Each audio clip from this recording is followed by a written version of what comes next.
Imran Khan has now been sent into police custody. Former Pak Prime Minister Imran Khan, who was arrested in the Al-Qadr Trust case, will be in Supreme Court custody in police lines in Islamabad.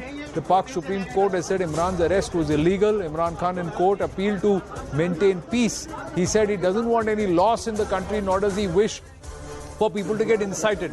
All that he's asking is free and fair elections. Imran has also told the court that his mobile phone was taken away and he was unaware about what was happening across the country. The PTI chief requested the Pakistan Chief Justice to send him home, but the top judge said, no, you're going to be in custody of the Supreme Court. You will remain in police lines at peace in the guest house. You'll be allowed to meet 10 members, including members of family and also your lawyers, but you have to present yourself at the Islamabad High Court around 11:30 a.m. on Friday morning to hear this entire matter, and whatever the court decides, you will have to agree to that.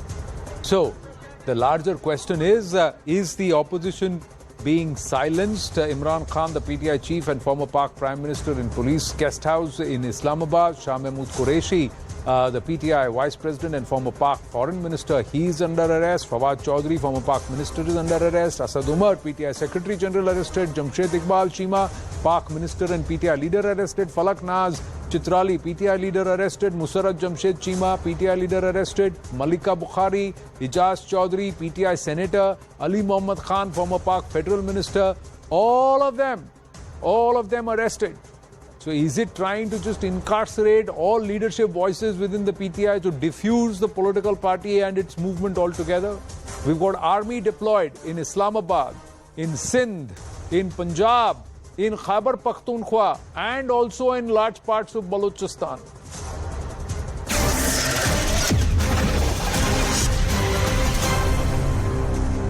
Now our investigations editor Manoj Gupta getting us this information that amid all the anarchy, Pakistan's IMF deal may be affected. Pakistan is edging closer to a default as political unrest sparked by the arrest of former Prime Minister Imran Khan is set to delay an International Monetary Fund bailout. The unrest in Pakistan comes as the government negotiates with the IMF to restart the $6.5 billion bailout program, which it needs to avoid a default.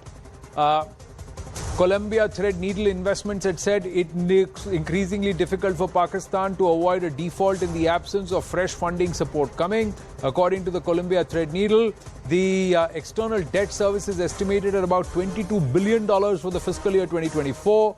Dollar bonds due in 2031 fell to the lowest since November on Wednesday, trading at 33.85 cents on the dollar. The extra yield investors demanding to hold Pakistan's dollar bonds over US treasuries has risen above 34 percentage points.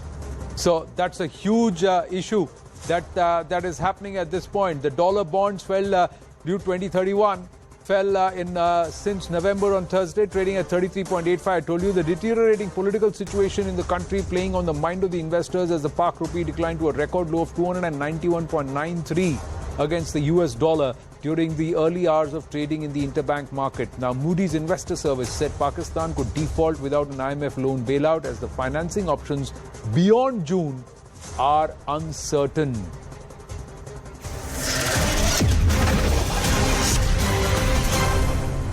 Well, just before we came live on the right stand, ladies and gentlemen, I was on the phone with very close aide of Imran Khan, Dr. Salman Ahmed, who said that Imran Khan was ill-treated by the Pak Rangers. He also said that the entire arrest drama has been scripted by 3 people, including Shahbaz Sharif, and that Imran Khan has never evaded the law. There are some other startling details that Mr. Ahmed revealed, Dr. Ahmed revealed. Listen into this conversation. My first question to you, Salmanji, is how do you see the Supreme Court's ruling today? Well, Anand, in the history of Pakistan, the last 75 years, the Supreme Court has always surrendered to the powerful establishment forces, and it has never stood up for the rule of law. It's always been a handmaiden to the elite capture of Pakistan. But today, I have to say that the Supreme Court Chief Justice Bandial and his brother judges made a historic decision to uphold the rule of law, to defend the Constitution of Pakistan, and they, by declaring Imran Khan's kidnapping and torture and destruction of the court premises of the Islamabad High Court, declaring it illegal, has completely shocked and surprised everyone. Let me ask you, Dr. Salman Ahmed, what happens next and how is Imran Khan? Is he in police lines already? So I have been in touch, with Imran Khan through intermediaries, and they informed me that while first of all, as you know, that he was shot at November 3rd. He had 3 bullets in his right leg. It fractured his tibia, the right shin bone, and also damaged his nerve in his foot. So he was in recovery mode, in great pain. But even then, when all of those paramilitary rangers who broke into the court premises at the Islamabad High Court, they dragged him, they beat him, they tortured him as if he was a terrorist, not a former prime minister. And in the last 3 days, they have hardly given him any rest. They've kept him awake the way you would keep a terrorist.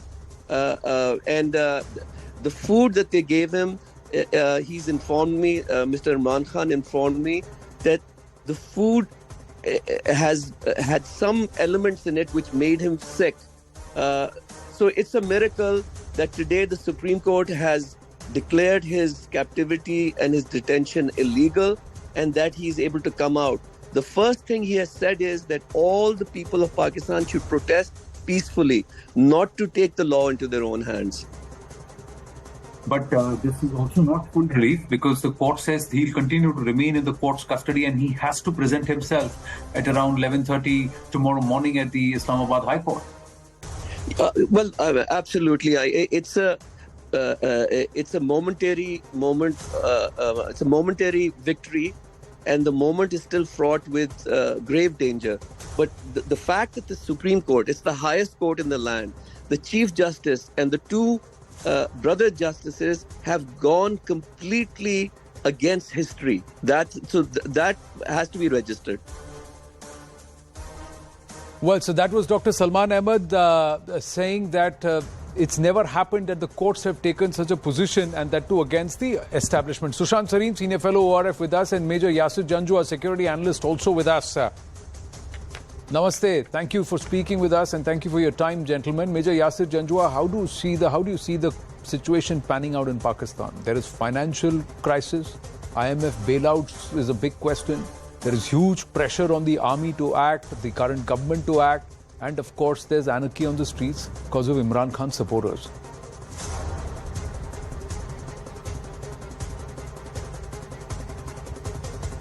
I can't hear you, Major. Are you on mute? Could you please unmute yourself? Yeah, go ahead, please. Okay. Yeah. Can you hear me now? Yes, go ahead, please. Okay, brilliant.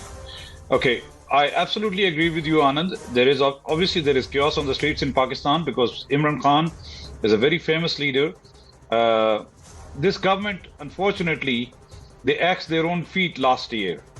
When Imran Khan's government was thrown, had they waited a few more months, Imran Khan was going to probably die his own death in terms of popularity because he was at the lowest ebb of the popularity back then. But these people thought that probably this is the only chance they have, so they threw him out. And there was reasons because they wanted their cases to be removed, and they have done that in the last 1 year, you know it. So now, as of now, Imran Khan is probably at the highest levels of his popularity, or popularity for any leader in Pakistan since the independence. So with that, having said that, what you see now on the streets is people of Pakistan showing their solidarity towards Imran Khan. And the carnage or whatever has happened, I'm not going to sit here and defend PTI or what has happened. There are miscreants inside those groups, those who wanted this to happen so that PTI could be banned and Imran Khan could be disqualified for life.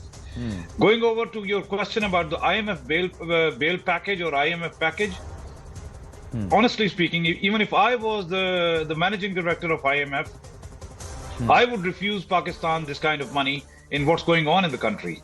So the political government right now What they want to do is just extend their tenure and extend their government at any cost. There have been talks about an emergency. Yesterday in the cabinet meeting, the cabinet members have been discussing imposition of the emergency, which means there'll be no elections, no matter what happens, not even in October. This is exactly what they wanted. They wanted to stretch their tenure, their government, and no matter what, they wanted to do it. And the architects of this are Rana Sanaullah, the Interior Minister of Pakistan, and Shahbaz Sharif and his goons. Unfortunately, this is not in the interest of Pakistan and the Pakistani public. You also see that the public sentiment is speaking. For the last 1 year, people have been out on the roads. Last Saturday only, on one call of Imran Khan, the entire country was out. People were out on the roads to protest.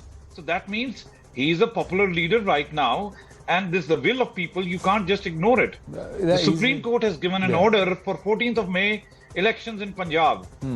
Now, they knew it, that if the elections in Punjab are held, they will face a lot of trouble in the general elections because there will be a sitting government in Punjab. Although we say, now I ask you this question, in India also, elections are not held on one day. There are elections in stages. So it is something that happens all over the world in democracies. Right. However, these people, they knew it, that if they even... there are a lot of political scenarios that you're outlining, Major Janjua, but in this case, Sushant Sareen, what also stands out is the courts. The courts, the judiciary, they're all split. They are either for Imran or against Imran, and they're openly taking positions. Now, quite surprising what has happened in the Supreme Court today. That's what Dr. Salman Ahmed said. How would you read this situation? I saw your tweet earlier in the day which you said that, the best of the scriptwriters can't write a thriller as we are watching in Pakistan unfold, But that aside, how do you see things panning out? Anand, let's not talk about Pakistani judiciary. It's a joke, right? I tweeted something else also. Mother-in-law won and Pakistan army lost today. Because apparently the Chief Justice is deeply influenced by his mother-in-law, his daughter-in-law and his daughters. Which is good actually, because that means he's not a sexist. But that's not the basis on which you pass judgments. And the Pakistani judiciary has been a scandal ever since it's come into existence, right from day one. But when it comes to big political questions, they've always taken one side or the other. And not on the basis of any law, not on the basis of the constitution. Like this current judiciary or the current Chief Justice, he has ruled simply because of his political preferences. He's taken some really weird decisions. He's completely distorted the constitution. He has rewritten it in his own way. You don't have the time, but I could give you an entire chapter and verse on what all he's done. So one is this, and even in the past, this guy, I don't know if it was the singer Salman Ahmed or who it was, but he was talking utter nonsense because he probably doesn't know the history of his own country. Way back in the 90s, I think it was 93 if I'm not mistaken, when Nawaz Sharif's government had been dismissed, the courts, and it had been dismissed with the army's concurrence. The courts had brought back Nawaz Sharif before the army again stepped in and made both the Prime Minister and the President quit and went in for fresh elections. So it has happened in the past. This is not the first time it's happening. The problem with Pakistani politicians is that they lie a lot and they think that history starts from where they want it to start. For example, this whole, this is such a cock and bull story that Imran Khan was tortured, he was not given food to eat, he was poisoned, his food was poisoned. This is typical trying to play victim to get more sympathy on the ground. There is absolutely no evidence. It's just Imran Khan saying it, and Imran Khan is known to be a liar. He's known to, take U-turns. He's known to dissemble. He's known to do all that. So I don't take any of that seriously. None of those charges. But those pictures when he's actually walking out of court, Sushantji, show that he's got glasses on, he's walking with his chest up, and then he's climbing those stairs without any problems. But his leg is an issue, and he's got hurt on his head, and he's got pushed and bashed. When he went to court, he went with that bucket around his head, and he went on a wheelchair, right? Then when he was being dragged away from the court, he was running. Right? Today he has walked into the court. He has not come on a wheelchair. If his leg was so bad, in such a bad shape, he should have come on a wheelchair. He hasn't come. So, this drama has been going on. Which wound takes 6 months? The gentleman on the show, I believe he's an army officer. I'm sure he's seen many casualties. Which of these bullet injuries take so many months for somebody to recover? It's been what? So, Shant, 6 months. Anand, can I respond? So what happens next? Let's just quickly get to that. What happens next? Yes, Major Janjua, please respond and then, Okay. So, Shant, quite frankly, you are entitled to your opinion and I'm not going to ask you to change it. You will not change it. But you're talking about Chief Justice Bandyal. So I hope you've not forgotten that this is the same Chief Justice that on the 9th of April last year, he sent Imran Khan's government packing. So when he did that, he was right. And today he's wrong when he's declared his detention illegal. What I'm trying to say here is people can point fingers at judiciary all the times. The question here is, was this action legal or illegal? Chief Justice has just done it and he's not still released him. He still kept him in police custody. He's going to appear with in front of the High Court tomorrow. I'll let you answer. And because I don't want to take too long, the time is precious. You talked about his injury, that which wound takes 6 months to heal. Imran Khan has not said once in the last few weeks or so that he cannot walk. He's walking and you saw him today walking. The question is, he has healed or recovered, or in the process that his recovery has been, you can say 80-90%, maybe 95%. Major Janjua, please, just 2 weeks ago, what they told the court, what he told the court is that he can't walk to the court. He did not adhere to the summons of the court, which asked him to be present in court, saying that I cannot walk. And then he appeared in court on a wheelchair 2 weeks back, or 10 days back. And the very next day when he was at Zama Park, he was standing and showing and he was very comfortable. It was when he was sitting and trying to do his address to the people that his foot came up and there was a cast there. So there is a lot of play acting that has also happened, sir. You have to agree that he's also playing to the galleries. But I am asking, you what happens next. He must be playing to the galleries. कल वो court आएगा कि नहीं? आपको क्या लगता है? He will come to the court. He's in the police custody. He has no choice but to not to come to the court. He went to the court day before yesterday also. He was doing the biometrics when he was arrested. Yeah, but after how many days did he surface in court? After how many days of being cooped up around his followers to ensure that he defies the cops, he defies everybody. Zama Park mein jo tamasha hua, that was not adherence to the law. So Anand, it would have been ideal for Salman to answer these questions rather than me, because I'm technically not a spokesperson, but it would look like... I agree, sir. I agree, but I'm just saying... What I'm saying is, the government of Punjab... The government of Punjab made 100 cases on him. He's asked his people have stormed into the GHQ Rawalpindi. These people have stormed into a Corps commander's residence. Wahan se to more bhi chura ke le gaye. That's the level to which there is anger. That anger is being displayed on the streets. How long is the army going to sit and watch this? Now, the army's response has come and it is very, very clear. And neither am I, because I'm an ex-army officer myself. No one is going to sit here and defend what happened yesterday at the GHQ or at the Lahore Corps Commander's house. And even the PTI leadership is not defending that. They say we don't condone that. We don't subscribe to this. Who has done it? There will be an investigation. Sir, this is exactly. Sir, I've run out of time, but I have to wind up. This is exactly the army's tactic. The army says from one hand they say go, the other hand they say stop. So that's exactly what the PTI is also doing, telling their supporters to go, and the other hand saying, sorry, we didn't know. But I got to wind up on that note. Thank you very, very much, Major Janjua and Sushant Sarinji. We're going to take a very, very short break. We get you the latest. What happens next in Pakistan? The details when we come back. Stay with us.